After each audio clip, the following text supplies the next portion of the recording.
It's turn 21 in this playthrough of Orb and Crown, and Draka, the Dreadworm, is on his last legs. Let's see how the replay went. Yes, a withdrawal from Guaten Peak is a good idea, and Wretched Castle is going to fall.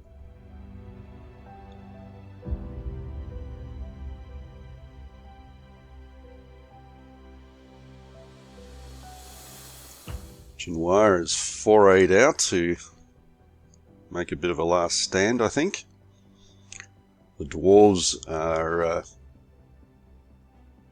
moving south and continuing to move south.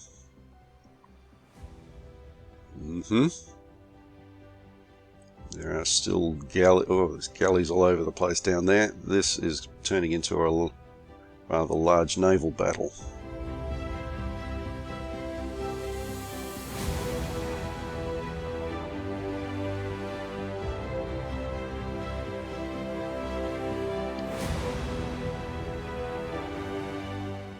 The walls of the Dreadworm's castle are certainly closing in now.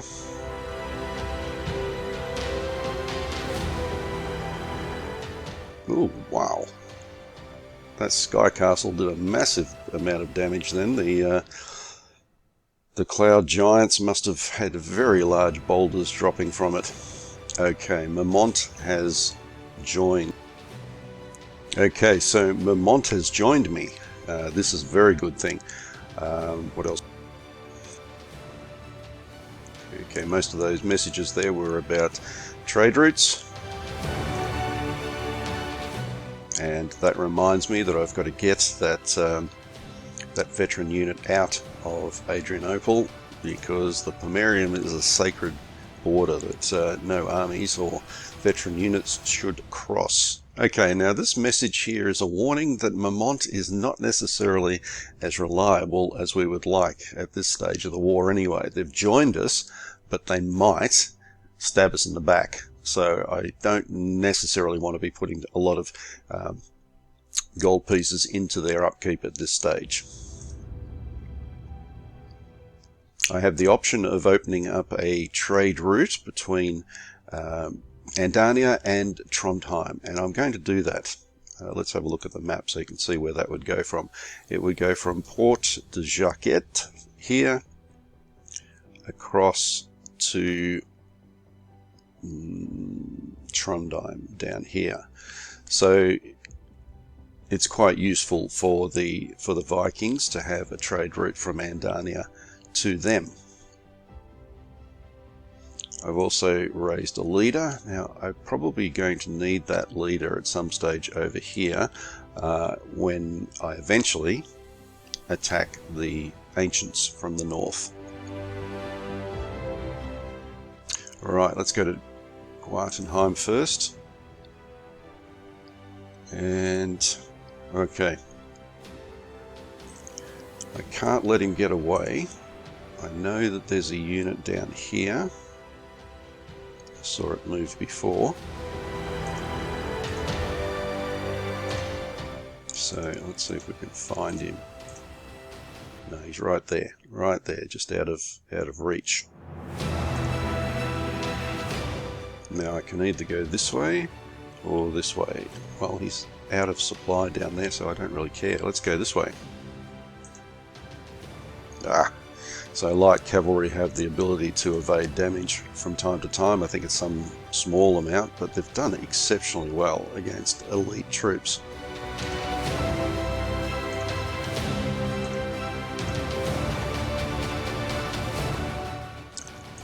And I will... yeah, so that's not particularly good. I must have lost him through attrition. All right, good. Now, do I want to chase him a bit more? I do. I'm going to chase him a bit more and guard over here on the east.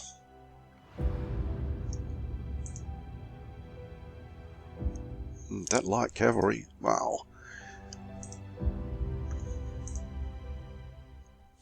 Evading damage again. They must be dodging back and forth in the in the desert, in the bleak lands. And I'll move the leader in so that it can be a little bit more useful.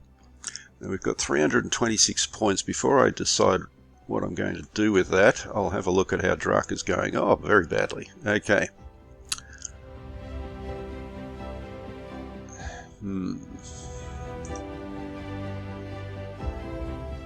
Right, so I'm just going to do a little bit of damage, I think, and those points can be used in Jotunheim itself rather than wasted.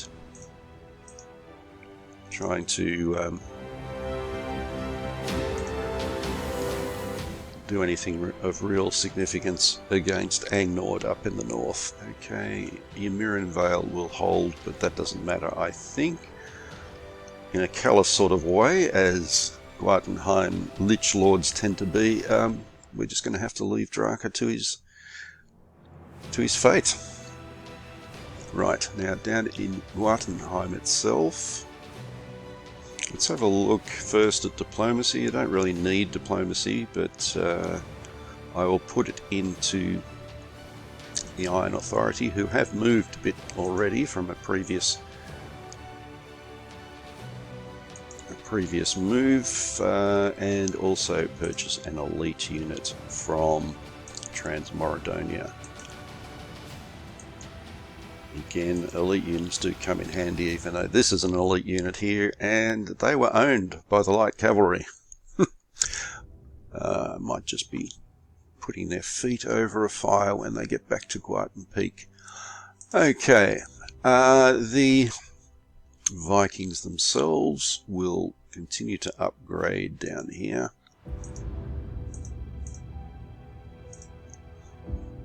Getting some armor, which is nice. Leaves them with 112. Check the diplomacy, because I really think that these two should be moving a bit, and they're not. Better send some better emissaries. In which case I will just upgrade all the way. That'll do, little donkey. Let's go across to Andania. The mud continues. Oh, alright. And I'm going to try to open up this road.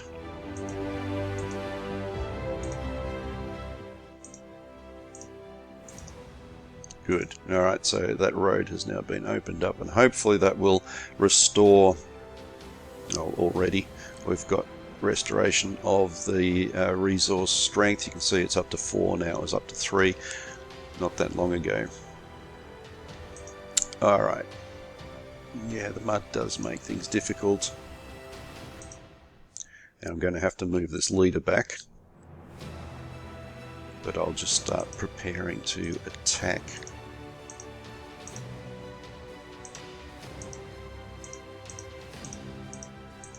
Okay, that's Andania. They've got 508 points. Oh, wait. I have Vermont on my side now. I'm not going to put, like I said, I'm not going to put a lot of resources into them, because they might stab me in the back. I should get an idea of that soon if I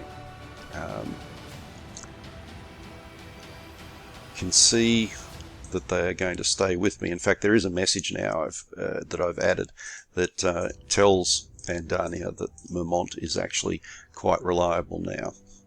But for now, I'll just leave it the way that it is. Alright, let's see if I can find any of his ships down here. Well, there's that one there, obviously. Alright, so what's that? Oh, warship. Definitely have to take that out. Another warship. Now, if I can find my way down there without damage...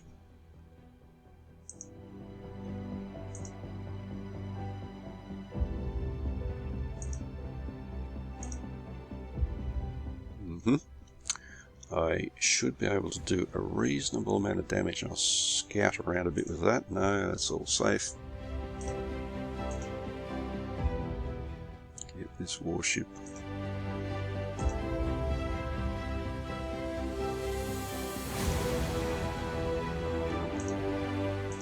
I will attack that at some stage. No, that'd be a waste. I think I'll attack this.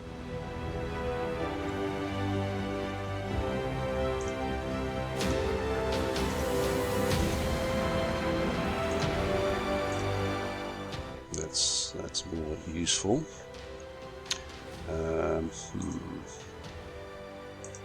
These guys need to be refitted, so I'll send them back.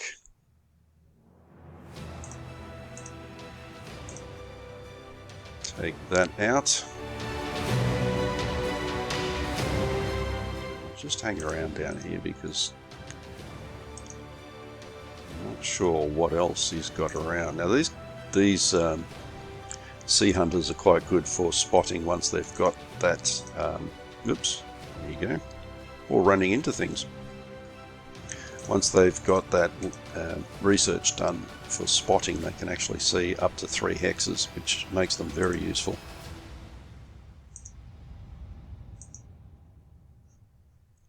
Alright, that'll do for them. 508 gold pieces. I'm going to put that into research. Into espionage, I've already got the 2. I was going to keep that there. Just the land. Well, we've got 2,000 maximum. We've got, oh, we're already on our maximum already. So now I'm going to have to buy things, which is fine. Not from Vermont yet. Going to buy giant wings to start off with. They're great for long distance reconnaissance, if nothing else. And that'll do for now.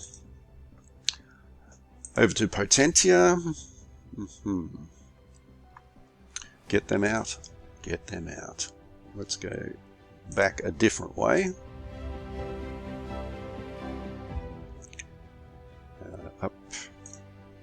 Upgrade the Praetorians so that they've got nice shiny armor, because that's what they're used to. And I'll move these back up to nearer to the Empress and start building a force over here. Because I will eventually attack from that point there. So I've got 364, that will be enough to buy a veteran unit with armor and sharp weapons. Go over to these guys. Let's see how we can go against Chinois.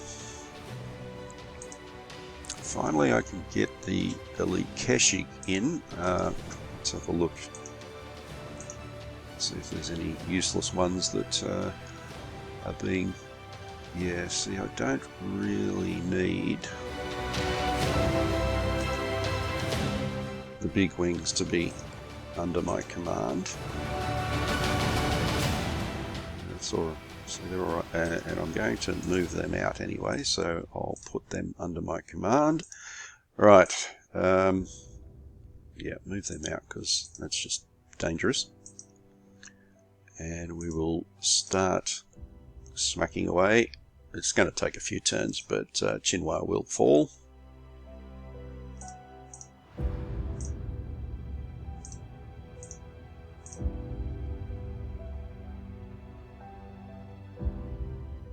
Might be able to use them for that. Yep, it's useful. I'm going to start banging away on the actual city itself.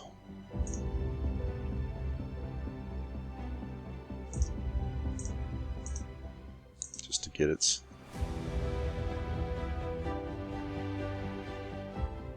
morale and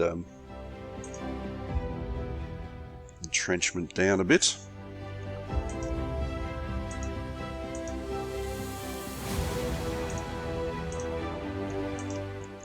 Just in case Sarnai is to mobilise, which it won't, so 27%. The leader in here and there. Right, down to Imhotep and see how things are going down there. Not too badly. Dwarves will have a bit of trouble with that, and I have 309 gold pieces, so Imhotep can get a veteran unit for itself. Okay, scrolling out, and we can see pretty much everything's been done. What's this guy's supply like? Yeah, he's fine. Okay, and I did want to also check the research of the Vikings. They've got one level of invasion, but I foolishly spent all of my gold pieces. But I can show you, because I'm going to buy it next turn.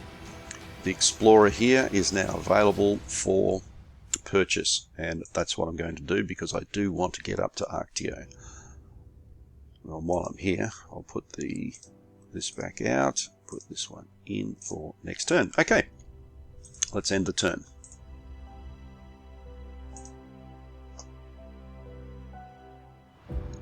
Okay, of course these blue dragons continue to attack Nick's forces around the castle there, 4 of them.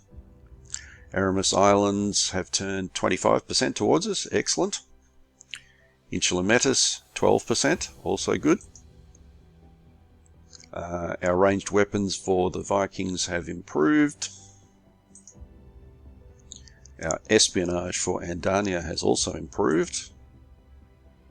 And our balance sheet is looking pretty good at this stage.